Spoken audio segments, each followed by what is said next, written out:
Hello dear students, welcome back to smart knowledge. प्यारे बच्चों, आज की जो वीडियो है उसमें हम डिस्कस करने वाले हैं common annual school examination for class 8। Subject रहेगा संस्कृत। ठीक है, थर्ड प्रैक्टिस पेपर है ये हमारा, जो कि बहुत इंपॉर्टेंट है आपके लिए।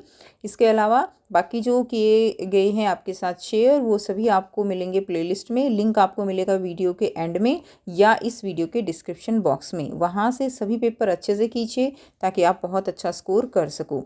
बाकी पेपर का जो पैटर्न है वो आप यहाँ से देख सकते हो।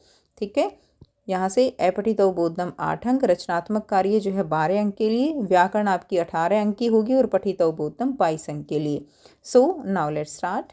खंड का दिया गया है अपठित अवबोधम, तो इसको समझेंगे। ऋषि वाल्मीकि महाकवि आसीत। ऋषि वाल्मीकि जो है वो एक महान कवि थे। स रामायणम अरचयत, उन्होंने रामायण की रचना की। वाल्मीकि आदि कवि मन्यते, वाल्मीकि को आदि कवि कहा जाता है। रामायणम च आदि काव्यम अस्ति, रामायण को भी आदि काव्य कहा जाता है। रामायणे श्री रामस्य कथा अस्ति, रामायण के अंदर श्री राम की जो है कथा है, उनके बारे में बताया गया है। श्री राम सौ पितु दशरथस्य आज्ञाम अपाल्यत, श्री राम जो है अपने पिता दशरथ की आज्ञा का पालन करता था। स सीता लक्ष्मण भाया सह वने अवसत, वह जो है सीता और लक्ष्मण के साथ वन में रहे। स रावणम अमारत, उन्होंने रावण को मारा। राम राज्य सर्वे जना धर्मस्य मार्गे चलंती स्म, राम के राज्य में सभी लोग जो है जना, सभी लोग धर्म के मार्ग पर चलते थे। श्री राम आदर्श पुत्र आदर्श राजच्य आसीत, श्री राम जो है वो एक आदर्श पुत्र और आदर्श राजा थे। तस्य राज्य जना सुखी ने आसीन, उनके राज्य में जो प्रजा थी, वो लोग थे, वो सभी सुखी थे। ठीक है, उसके बाद यहाँ पर एक पद में उत्तर देने हैं आपको। क आदि कवि आसीत, आदि कवि जो है वो कौन थे? तो कौन थे? वाल्मीकि। वो कौन थे? आदि कवि थे। तो इसका आंसर क्या हो जाएगा? वाल्मीकि ही हो जाएगा। आदि काव्यम किम अस्ति, आदि काव्य जो है वो क्या था? किसको आदि काव्य कहा गया है? तो हमने अभी यहाँ पे पढ़ा था कि जो रामायण है वो क्या है? आदि काव्य है। तो रामायणम क्या आ जाएगा? रामायणम आ जाएगा। उसके बाद तीसरा है रामायणे कस्य कथा अस्ति, रामायण जो है वो किसकी कथा है? तो किसकी कथा है वो? श्री रामस्य, श्री रामस्य, ये आंसर हो जाएगा। अगला प्रश्न देखिए, श्री राम कस्य आज्ञाम अपाल्यत, श्री राम जो है किसकी आज्ञा का पालन करते थे? तो श्री राम वो अपने पिता की आज्ञा का पालन करते थे। तो इसमें आ जाएगा पितुहु। क्या आ जाएगा? पितुहु आ जाएगा। तो ये फर्स्ट का आंसर हो जाएगा। नेक्स्ट क्वेश्चन देखिए, आगे दिया गया है आपको, पूर्ण वाक्य में उत्तर देने हैं। राम राज्य जना की दृश्या आसन, राम राज्य जना, राम के राज्य में जो प्रजा थी, लोग थे, वो कैसे थे? तो वो सुखी थे। तो आ जाएगा, यहाँ से आंसर लिखेंगे, तस्य राज्य जना सुखी ने आसन। ये आपका फर्स्ट का आंसर हो जाएगा पूर्ण वाक्य में। ठीक है, उसके बाद जना कस्य मार्गे चलंती समय, लोग जो है वो कैसे मार्ग पर चलते थे? तो हमने पढ़ा था कि लोग वो धर्म के मार्ग पर चलते थे। तो यहाँ पे आ जाएंगे जनाः धर्मस्य मार्गे चलंती स्म, तो ये सेकंड का उत्तर हो जाएगा। क्लियर? उसके बाद नेक्स्ट देखिए, अगला दिया गया है, निर्देशानुसारेण उत्तरतः श्रीराम सौ पितु दशरथस्य आज्ञात पालन अत्र कृत्रिपदम किम, तो इसमें कृत्रिपद जो है आपको बताना है कि इसमें कृत्रिपद क्या है। तो इसमें कृत्रिपद क्या है? श्री राम है जो है इसके अंदर कृत्रिपद है। नेक्स्ट, रामायणे कथा अस्ति अत्र क्रियापद। ठीक है, क्रियापद क्या है इसके अंदर? इसी तरह का पेपर बच्चों आपका भी आएगा, बस थोड़ा सा फॉर्मेट यही रहेगा, क्वेश्चन यही इसी तरह से रहेंगे, थोड़ा सा जो है आपको चेंज कर दिया जाएगा। तो इसमें क्या आ जाएगा? अस्ति, क्रियापद क्या है इसके अंदर? अस्ति है। श्री राम है पुत्र है राजा च आसीत अत्र अव्यय पदम की मैं, इसके अंदर आपको अव्यय पद बताना है। अव्यय क्या होते हैं? वो लिंग वचन के अनुसार नहीं बदलते हैं, जैसे कि और है, तथा है, सदैव है, ये इस तरह से। तो इसमें च जो है वो आ जाएगा, और च का मतलब क्या होता है? और, तो घ जो है इसका आंसर हो जाएगा। उसके बाद इस अनुच्छेद का आपको उपयुक्त शीर्षक बताना है। तो शीर्षक क्या हो जाएगा? शीर्षक इसमें रामायणम हो सकता है, तो आप अपनी इच्छा से जो आपको ठीक शीर्षक लगे वो लिख सकते हो। रामायणम हो सकता है या महर्षि वाल्मीकि हो सकता है। क्लियर? महर्षि वाल्मीकि।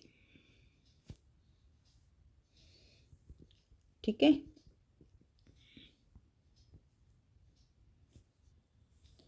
उसके बाद नेक्स्ट देखिए, खंड ख दिया गया है रचनात्मक कार्य 12 अंक के लिए। इदम चित्रा दृष्ट्वा मंजुषाया सहायता चत्वारि वाक्यान रच्यते। तो मंजुषा की हेल्प से आपको यहाँ पर 4 वाक्यों का निर्माण करना है। तो ये मंजुषा दी गई है बच्चों, बहुत सारे वाक्य दिए गए हैं, बहुत सारे वाक्यों का निर्माण आप कर सकते हो। तो केवल हम यहाँ पर 4 वाक्य का निर्माण करेंगे जो पेपर में दिया गया है, उसके अलावा आप बहुत सारे कर सकते हो। सरसी कमलानी विकसंती, ठीक है, कि जो कमल हैं वो जो झील है उसके अंदर खिले हुए हैं। हंस है सरसी चरती, जो हंस है वो जो झील है उसके अंदर क्या है, मूव कर रही है यानी घूम रही है। वृक्षे प्रणानी संति, जो पेड़ पे पत्ते हैं वो गिर रहे हैं। मीना जल मध्य तरपंती, तो जो फिशेज हैं they are swimming in the water. तो यहाँ से आप इस तरह से वाक्य बना सकते हो। नेक्स्ट क्वेश्चन देखेंगे बच्चे, देखिए, मम विद्यालय इति, अथवा में दिया गया है ना, मम विद्यालय इति विषयम अधिकृत चत्वारि वाक्यानि लिखते। 4 वाक्य लिखने हैं आपको मम विद्यालय पे, ठीक है। आंसर करेंगे, मम विद्यालय नगरस्थ मध्य अस्ति, ठीक है, मेरा स्कूल जो है वो शहर के मध्य में है। अहम प्रतिदिनम विद्यालयम गच्छामि, मैं प्रतिदिन विद्यालय जाता हूँ। मम विद्यालय पुस्तकालय है अस्ति, विद्यालय छात्राः पठन्ति, विद्यालय में छात्र जो है वो क्या करते हैं, पढ़ते हैं। विद्यालय शिक्षिका पाठ्यन्ति, शिक्षिका पढ़ाती हैं। विद्यालय एक उद्यानम अस्ति, विद्यालय में एक गार्डन भी है। मम विद्यालय बालक बालिका च पठन्ति, मेरे विद्यालय में बालक और बालिका यानी बॉयज़ गर्ल्स दोनों पढ़ते हैं। विद्यालय क्रीडाणम अपि अस्ति, विद्यालय के अंदर एक प्लेग्राउंड भी है। तो ये वाक्य हो जाएंगे। आप कोई भी 4 लिखने हैं, कोई भी 4 लिख सकते हो जो आपको आसान लगे, जो आपको इजी लगे, आसानी से याद हो जाए, ठीक है। उसके बाद इसमें आपको क्या करना है, क्वेश्चन 3 है, पदानाम चयनम कृत्वा चत्वारि वाक्यानि लिखता। तो 4 वाक्य आपको लिखने हैं इसमें मैच करके। इसमें क्या हो जाएगा, देखिए, वयम कंदुकेन क्रीडामा, तो इसमें आ जाएगा वयम, यहाँ पे फर्स्ट के साथ कंदुकेन आ जाएगा, वयम कंदुकेन क्रीडामः, तो ये फर्स्ट हो जाएगा। दूसरा देखिए, सह वृक्षम पश्यन्ति, वह वृक्ष देखता है, तो दूसरा ये हो जाएगा। तो वृक्षम और पश्यति वह वृक्ष देखता है, सेकंड हो गया। थर्ड है त्वम भोजनम करोसि, त्वम भोजनम, इसके साथ मैच हो जाएगा करोसि। नेक्स्ट है अहम पुस्तकम पठामि, ये फोर्थ है, तो पुस्तकम और पठामि के साथ मैच हो जाएगा। ते, ये फिफ्थ हो जाएगा। ते उपवनम गच्छन्ति, ते वे जो है जो गार्डन होता है उसमें जाते हैं। गच्छन्ति, तो ये 5वां हो जाएगा। क्लियर, तो इस तरह से आपको मैच कर लेना है। यहाँ से आप देख सकते हो, वयम कंदुकेन क्रीडामः, स वृक्ष पश्यति, त्वं भोजनं करोसि, अहं पुस्तकं पठामि, ते उपवनं गच्छन्ति। क्लियर। नेक्स्ट देखिए, आगे दिया गया है, खंड ग दिया गया है व्याकरण के लिए। तो इसमें आपको संधि विच्छेद करना है। तो प्रथमोग्रस्य, इसका संधि छेद करना है तो क्या हो जाएगा, इसका संधि छेद हो जाएगा। प्रथम जमा उपग्रस्य, घ इसका आंसर रहेगा। जनाः ग्रीष्म ऋतु पीड़िता भवन्ति, तो ग्रीष्म ऋतु का क्या हो जाएगा, ग्रीष्म जमा ऋतौ, ख इसका आंसर रहेगा। ग्रीष्म ऋतु रवि जमा इंद्र जले विहरती, रवि जमा इंद्र क्या होगा, रवि जमा इंद्र रविंद्रः हो जाएगा, ख। नेक्स्ट देखिए, मनसी अध्ययन जमा अभिलाषा भवेत, अध्ययन जमा अभिलाषा क्या बन जाएगा, अध्ययना अभिलाषा, तो इसका आंसर आपका अध्ययना अभिलाषा, तो इसका आंसर क हो जाएगा। ठीक है, आंसर क्या रहेगा इसका, क रहेगा। क्लियर। नेक्स्ट देखिए, क्वेश्चन नंबर 5 है। 5 में प्रत्यय के साथ आपको लिखना है, अहम भोजनम क्री जमा तुमुन गच्छामि, तो आपको क्री जमा तुमुन का बताना है क्या बनेगा, तो क्या बन जाएगा, क्री जमा तुमुन का कर्तुम बन जाएगा, क्या बन जाएगा, कर्तुम। ठीक है, उसके बाद नेक्स्ट देखिए, त्वम सलोकम लिख जमा कत्वा, तो इसमें क्या हो जाएगा, लिखित्वा, क्या बन जाएगा बच्चों, लिखित्वा। उसके बाद छात्र है छात्रावे स्थातुम गच्छति, स्थातुम, स्थातुम का क्या बनेगा, इसको हम संधि विच्छेद करेंगे। इसमें देखिए, स्था प्रत्यय लगाएंगे, संधि विच्छेद नहीं होगा, प्रत्यय होगा, तो तुमुन प्रत्यय है ना इसके अंदर, स्थातुम तुमुन प्रत्यय। उसके बाद गत्वा, गत्वा में भी कत्वा प्रत्यय हो जाएगा, तो गम धातु और क्या है, कत्वा जो है प्रत्यय हो जाएगा। उसके बाद प्रश्न 6 है, उचित अव्यय पद चुनकर रिक्त स्थानों की पूर्ति करनी है। तो इसमें क्या रहेगा, अहम, इसमें हो जाएगा प्रातः, अहम प्रातः, ठीक है, अहम प्रातः, पंचवादने उत्तिष्ठामि, मैं जो है प्रातः 5 बजे उठता हूँ। त्वम कुतः, इसमें आ जाएगा त्वम कुतः विद्यालयम आगच्छसि, मम अध्यापक अत्र वस्ति, मेरे अध्यापक यहाँ रहते हैं, अत्र वस्ति, आवाम स्वः पुनः मिलाव, हम कल पुनः मिलेंगे। क्लियर। नेक्स्ट देखिए, ये इसके आंसर हो जाएंगे। अगला है प्रश्न 7, अंकानाम स्थाने मंजुषात उपयुक्ताम संख्याम चित्वा लिखते हैं। तो उचित संख्या चुनकर लिखनी है। तो इसमें आ जाएगा ग्रह नव भवंती, ग्रह कितने हैं, 9 ग्रह हैं। ईश्वर एक एव अस्ति, ईश्वर क्या है बच्चों, एक ईश्वर है, एक है। घटिका यानी घड़े में डैश पर्यंत संख्या भवंती, तो कितनी सुइयां हैं, 12 है, तो क्या आ जाएगा 12, ठीक है। मम पार्श्वे डैश पुस्तकानि संति, मेरे पास 20 पुस्तकें हैं, तो इसमें आ जाएगा विशंति ही, ठीक है। तो ये इसका आंसर हो जाएगा। क्लियर। नेक्स्ट क्वेश्चन देखिए, प्रश्न 8 में आपको उचित विकल्प चुनकर शब्द रूप करने हैं। मम विद्यालय, तो इसमें आ जाएगा बाल का नाम, समूह संस्कृत पठती। क्लियर। उसके बाद नेक्स्ट देखिए, अत्र अनेके, इसमें आ जाएगा मुनः, अत्र अनेके मुनः यजन्ति, बहुत सारे मुनि जो है यहाँ पर क्या कर रहे हैं, अनेक मुनि, यज यानी जो है हवन कर रहे हैं, यज कर रहे हैं। नेक्स्ट देखिए, ऐशे राम है डैश भ्रातृ लक्ष्मण भरत शत्रुघ्न च संति, तो इसमें क्या जाएगा, ऐसे राम है तस्य भ्रातृ लक्ष्मण भरत शत्रुघ्न, तस्य उनके। चंचल डैश उपगम्य अपृच्छत, चंचल वृक्षम, उसने वृक्ष के पास जाकर, ठीक है, उससे ऊपर पूछा। नेक्स्ट देखिए, उचित धातु रूपाणी चित्वा रिक्त स्थानानि पूर्यते, तो गुणा गुणकेषु गुणाः, इसमें क्या आ जाएगा भवन्ति। वयम अष्टावादने विद्यालयं गच्छामः, बिडाल दुग्धम, इसमें क्या आ जाएगा अपिबत, ठीक है। नेक्स्ट देखिए, अत्रैव मम विद्यालय अस्ति, अस्ति आ जाएगा।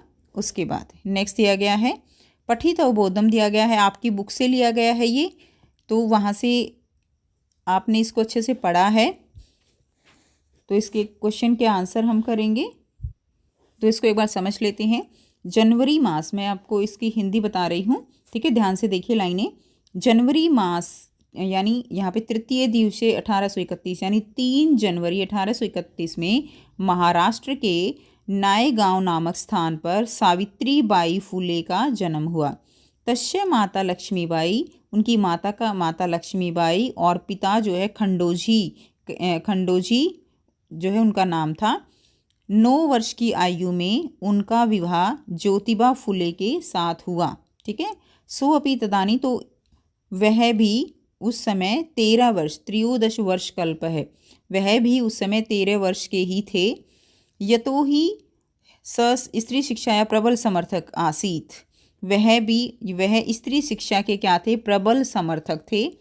अत्र सावित्री मनसी स्थिता अध्ययन अभिलाषा उत्साह प्राप्तवंती, और इसीलिए सावित्री के मन में आगे पढ़ने की इच्छा और प्रबल हो गई। इतः परम साग्रहम आंग्ल भाषाया अपि अध्ययन कृतवंती, और इसके बाद उन्होंने मन से अंग्रेजी भाषा का भी अध्ययन किया। ये इसकी हिंदी हो जाएगी। तो देखिए, सावित्री मातु नाम है कि मैं आसीत, सावित्री की माता का नाम क्या था, तो उनकी माता का नाम क्या था, लक्ष्मीबाई, आंसर हो जाएगा लक्ष्मीबाई, ठीक है। उसके बाद ज्योतिबा फुले कस्या प्रबल समर्थक आसीत, किसके वो प्रबल समर्थक थे, तो किसके थे, स्त्री शिक्षाया, ये आंसर हो जाएगा आपका स्त्री शिक्षाया, ठीक है। उसके बाद सावित्री बाई कुत्र अजायत, सावित्री बाई का जन्म जो है वो कहाँ हुआ था, तो देखिए सावित्री बाई महाराष्ट्र से नायनगांव निम्न स्थाने अजायत, तो ये इसका आंसर हो जाएगा, उनका जन्म कहाँ हुआ था, महाराष्ट्र के नायनगांव में। और उनका विवाह किसके साथ हुआ, ये अगला आंसर है, सा ज्योतिबा फुले महोदयन सह परिणीता, यहाँ से आप इसका आंसर कर लेंगे। ये जो है सेकंड क्वेश्चन है। अगला क्वेश्चन देखिए, दिया गया है आपको उचित प्रश्न जो उत्तर है उसको चुनकर लिखना है। ज्योतिबा फुले प्रबल समर्थक आसीत, अत्र क्रियापदम की में, इसमें आपको क्रियापद बताना है कि इसमें क्रियापद क्या है। तो क्रियापद क्या है इसके अंदर, आसीत। सा ज्योतिबा फुले महोदयन प्रणीता, अत्र महोदयन इति पदे का विभक्ति, महोदयन के अंदर कौन सी विभक्ति है। तो इसके अंदर तृतीया विभक्ति है। ख आंसर। जनक शब्दस्य पर्याय पदम अनुच्छेदे की प्रयुक्तम, जनक शब्द के लिए क्या प्रयुक्त हुआ है। तो जनक किसको कहा जाता है, जनक पिता को कहा जाता है। ठीक है, उसके बाद नेक्स्ट देखिए, प्रश्न 10 दिया गया है आपको श्लोक पढ़कर प्रश्नों के उत्तर देने हैं। तो इसमें देखेंगे क्या कहा गया है, श्लोक को पढ़ना है और फिर प्रश्नों के उत्तर देने हैं। तो श्लोक क्या है, जही ही भीतिम भज भज शक्तिनम, यानी डर का जो है क्या करो, त्याग करो। भीतिम क्या होता है, डर, और भज भज शक्तिम यानी जो है क्या करना है, उसका जही ही यानी त्याग करना है। और भज भज शक्तिनम इसका मतलब क्या है, शक्ति का सेवन करो। शक्तिम यानी शक्ति का सेवन करो। विदेही राष्ट्रीय तथा अनुरिक्तम, उसी प्रकार विदेही राष्ट्रीय अपने राष्ट्र से प्रेम करो। कुरु कुरु सततम ध्येय स्मरणम, यानी कुरु कुरु सतत ध्येय, ध्येय यानी लक्ष्य, लक्ष्य का स्मरण करो, निरंतर अपने लक्ष्य का स्मरण करो। सदैव पुरतो निदेही चरणम, सदा कदम, हमेशा कदम जो है, चरण यानी कदम, निदेही मतलब आगे बढ़ना, तो सदा कदम आगे बढ़ाते रहो। अब एक पद में उत्तर करने हैं आपको। तो कस्मिन अनुरक्तिम विदेही, ठीक है, तो क्या आ जाएगा, कस्मिन अनुरक्तिम विदेही, तो आ जाएगा इसमें शक्तिम। क्या आ जाएगा बच्चों, शक्तिम। ठीक है, उसके बाद सदैव पूर्तः की निदेही, इसमें जो है चरणम ये नहीं आएगा, इसमें आएगा राष्ट्रीय, राष्ट्रीय। ठीक है, अनुरिक्तिम किससे प्रेम करना है, राष्ट्र से प्रेम करना है, तो राष्ट्रीय आ जाएगा, राष्ट्रीय। सदैव पुरतः की निदेही, तो क्या आ जाएगा, चरणम, चरणों को आगे बढ़ाते रहना है। नेक्स्ट है, पूर्ण वाक्य में उत्तर देना है। सततम की करणीयम, लगातार जो है क्या करना है, लगातार ध्येय स्मरण करना है। क्या करना है, ध्येय स्मरण करना है। अगला प्रश्न भी देखते हैं। भीतिम त्यक्त्वा का भज, ठीक है, भीतिम त्यक्त्वा यानी डर को दूर भगाकर क्या धारण करना है। तो डर को दूर भगाकर शक्ति को धारण करना है। तो पहले का आंसर हो जाएगा सत्यम ध्येय स्मरणम कृत्यवम, और भीतिम त्यक्त्वा शक्तिम भजम, ये आंसर हो जाएगा। अगला प्रश्न है, श्लोके बलम पदस्य पर्याय रूपेण की पदम प्रयुक्तम, तो इसमें जो है बल शब्द के लिए कौन सा शब्द प्रयुक्त हुआ है, तो शक्तिम प्रयुक्त हुआ है, का आंसर रहेगा। विदेही राष्ट्रीय तथा अनुरिक्तम, अत्र राष्ट्रीय इति पदे का विभक्ति, इसमें राष्ट्र में जो है कौन सी विभक्ति है, तो इसमें कौन सी विभक्ति है, सप्तमी हो जाएगी। कुरु कुरु सतत ध्येय स्मरणम, अत्र कुरु इति पदे क लकार है, इस पद में कौन सा लकार है, तो इसके अंदर कौन सा लकार है, लोट लकार है। कुरु में कौन सा लकार होगा, लोट लकार। उसके बाद नाटक को आपको पढ़ना है और प्रश्नों के उत्तर देने हैं। तो इसमें देखिए परमिंदर क्या कहता है, आमे एतदपि सर्वथा सत्यम, परमिंदर कहता है कि हाँ यह भी सत्य है। आगतुम नदी तीरम गच्छाम, आओ नदी के किनारे चलते हैं। तत्र चेते कंचित शांति प्राप्तुम शक्नुम, कि शायद वहाँ पर कुछ शांति प्राप्त कर सकेंगे। ठीक है, तो यहाँ पे दिया गया है, नदी ताराम गांतुम बाला यत्र तत्र अवकर भंडारम दृष्टवा वार्तालाप कुर्वन्ति, नदी के किनारे जो है वो जाने के इच्छुक बालक वहाँ पर आते जाते वहाँ पर क्या पड़ा हुआ था, गंदगी के ढेर पड़े हुए थे, उनको देखकर वार्तालाप करते हैं, बातें करते हैं। फिर जो है जोसेफ कहता है कि मित्र देखो, जोसेफ है ये, ठीक है, मित्र देखो, यत्र तत्र प्लास्टिक की, यहाँ वहाँ प्लास्टिक के जो थैले हैं वो पड़े हुए हैं, ठीक है, और अन्य कूड़ा भी फैला हुआ है। उसके बाद कहा जाता है कि स्वच्छता जो है वो क्या है, स्वास्थ्यकारी होती है, परंतु तू शिक्षिता, हम शिक्षित होते हुए भी अशिक्षित अनपढ़ों की तरह, यानी अनपढ़ों की तरह, अशिक्षित की तरह आचराम यानी आचरण कर रहे हैं। उसके बाद वैभव कहता है, गृहाणी तु अस्माभिः नित्यं स्वच्छानि क्रियन्ते पर किमर्थं सर्वे स्वपर्यावरणस्य स्वच्छतां प्रति ध्यानं न दीयते, कि हम अपने घरों में तो नित्य सफाई करते हैं लेकिन हम अपने पर्यावरण की स्वच्छता की ओर बिल्कुल भी ध्यान नहीं दे रहे हैं। उसके बाद विनय कहता है, पश्य पश्य उपरितः, देखो देखो, इदानीम अपि अवकर मार्गे क्षिपन्ति, कि ऊपर से अभी भी कूड़ा जो है वो नीचे डाला जा रहा है। उसके बाद नेक्स्ट देखिए, अब यहाँ पर आपको एक पद में उत्तर देने हैं। तो एक पद में उत्तर देंगे, तो देखिए क्वेश्चन क्या है, अस्मिन् अनुच्छेदे कति छात्रा वार्ता कुर्वन्ति, कितने छात्र बात कर रहे हैं। तो हमने देखा परमिंदर, जोसेफ, वैभव और विनय, 4 छात्र बात कर रहे हैं। तो आंसर क्या आ जाएगा, आंसर आ जाएगा चत्वारः। ठीक है, क्या आ जाएगा, चत्वारः। सेकंड है कः कथयति आगच्छन्तु नदी तीरम गच्छामा। तो इसमें आ जाएगा किसने कही ये बात, ठीक है, कि आओ नदी के किनारे चलते हैं, किसने कहा, परमिंदर ने कहा। तो इसमें आपका आंसर क्या हो जाएगा, परमिंदर हो जाएगा। क्लियर है। नेक्स्ट देखिए, अगला क्वेश्चन दिया गया है, पूर्ण वाक्य में उत्तर देने हैं। नदी तीरम गंतुकामां बालाः की दृष्ट्वा वार्तालाप कुर्वन्ति, क्या देखकर बालक आपस में बात करने लगे। तो जो कूड़े के भंडार थे, आवकर भंडारम, अभी हम इसका आंसर देख लेंगे। ठीक है, उसके बाद है ये, इसका आंसर हो जाएगा यहाँ से लेकर ये वाला, ये पूरा इसका आंसर है। ठीक है, ये फर्स्ट क्वेश्चन का आंसर यहाँ से कर लेंगे। नदी तीरम गंतुकाम बालाम यत्र तत्र अवकर भांडारम दृष्ट्वा वार्तालाप कुर्वन्ति, ये कंप्लीट इसका आंसर हो जाएगा। अगला प्रश्न है, वैभव की कथयति, वैभव क्या कहता है। तो देखो वैभव ने क्या कहा था, वैभव ने ये बात पूरी कही थी, तो यहाँ से लेकर और यहाँ तक आंसर हो जाएगा, ये वाला सेकंड का आंसर हो जाएगा। ठीक है, गृहाणी तू यहाँ से लेकर यहाँ तक इसका आंसर लिख दीजिए कि हम घरों की सफाई तो करते हैं, लेकिन हम अपने पर्यावरण की सफाई नहीं करते। उसके बाद नेक्स्ट है, प्रदत्ति विकल्पे भय, तो विकल्प दिए गए हैं, उचित उत्तर देने हैं। आगच्छन्तु नदी तीरम गच्छामत्र, आगच्छन्तु पदे क लकार है, इसमें आगच्छन्तु में कौन सा लकार है, तो इसमें कौन सा लकार है, लोट लकार हो जाएगा, ख आंसर। नेक्स्ट है, शिक्षिता का विलोम बताना है, तो शिक्षिका का विलोम क्या हो जाएगा, अशिक्षिता हो जाएगा, ग आंसर। इसमें आपको विशेषण पद बताना है। विशेषण क्या होता है, जो किसी की विशेषता बताए, विशेष्य की विशेषता बताए। तो यहाँ पे विशेष्य क्या है, घर जो है वो क्या है, विशेष्य है, जिसके बारे में बात की जा रही है। और उसके बारे में क्या बात की जा रही है कि हम उसको नित्य स्वच्छ करते हैं। तो विशेषण क्या हुआ, नित्य स्वच्छानी, ये इसका विशेषण हुआ। तो ये घ आंसर हो जाएगा। उसके बाद नेक्स्ट देखिए, आपको मंजूषा दी गई है और यहाँ पे श्लोक का अन्वय आपको पूरा करना है। तो इसमें किस तरह से करेंगे, गुणा गुण गेशु, गुणा गुण गेशु, इसको काट दीजिए।